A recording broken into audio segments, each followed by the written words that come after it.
சாலையில் போதைக்கொண்ட திருநங்கை மற்றும் வாலிபர் குறித்த வீடியோ சமூக வலைதளங்களில் வைரலாகி வருகிறது.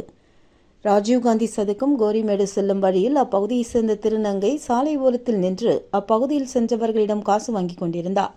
அப்பொழுது அங்கு வந்த வாலிபர் ஒருவரிடம் காசு கேட்டு தலையில் கை வைத்துள்ளார். உடனே இருவருக்கும் வாக்குவாதம் ஏற்பட்டு வாக்குவாதம் முற்றிப்போய் 2 பேருக்கும் கைகலப்பாக மாறியது. அப்பகுதியில் பாதுகாப்பில் இருந்த போக்குவரத்து போலீசார் வாலிபரை சமாதானம் செய்து அனுப்பி வைத்தனர். மேலும் இதுகுறித்து மக்கள் கூறுகையில், தொடர்ந்து திருநங்கைகள் பொது இடங்களில் சுற்றுலா பயணிகள் மற்றும் பொதுமக்களுக்கு தொல்லை கொடுத்து வருகிறார்கள். இவர்கள் மீது நடவடிக்கை எடுக்க வேண்டும் என்று கோரிக்கை விடுத்தனர்.